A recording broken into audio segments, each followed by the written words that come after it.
बहिन के भतार छौरा पाची वाला छौरा त बहिन के भतार छौरा पाची वाला छौरा छौरा पटना वाला गए छौरा पटना वाला तोरे के यार छौरा पाची वाला छौरा पाची वाला छौरा त बहिन के भतार छौरा पाची वाला छौरा त बहिन के भतार छौरा पाची वाला छौरा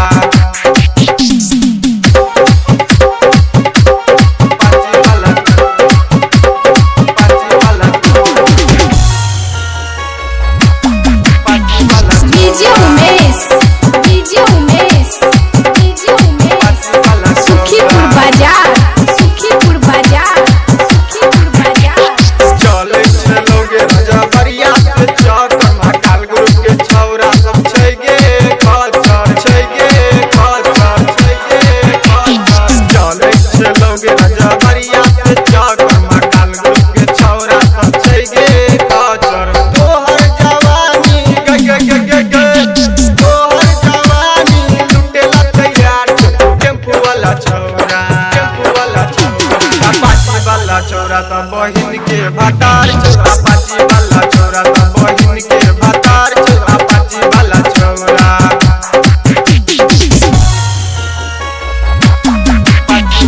डीजे उमेश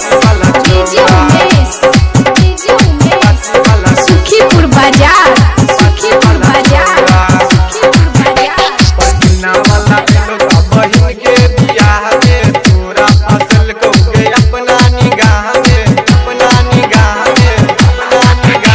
पटना वाला लोग बहिन के बियाह में तोरा फसल को के अपना निगाह में तोरे फेरा में तोरे फेरा में घूमे लगातार पाची वाला छौरा ट्रैक्टर वाला छौरा त बहिन के भतार छौ ट्रैक्टर वाला छौरा त बहिन के भतार छौ ट्रैक्टर वाला छौरा डीजे उमेश सुखीपुर बाजार राकेश रंगसिया के गाना दिले हिट गे अर्जुन दीपक संगे टाका चले फिट गे राकेश रंगसिया के गाना दिले हिट गे अर्जुन दीपक संगे टाका चले फिट गे राजू निराला संगे राजू निराला श्री राम जय लौआ पाची पर तोरा बैठा के लगे लो पाची पर तोरा बैठा के लगे लो पाची पर तोरा छौरा पटना वाला गए छौरा पटना वाला तोरे के यार छौरा पाची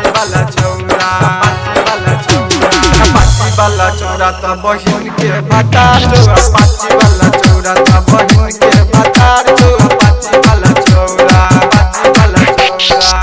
सब्सक्राइब करू हमर YouTube चैनल उजाला म्यूजिक प्रेजेंट्स के आ बेल आइकन के सेहो दबाउ ताकि हमर सब नव ऑडियो आ वीडियो अहां तक तुरंत पहुंच सके। धन्यवाद।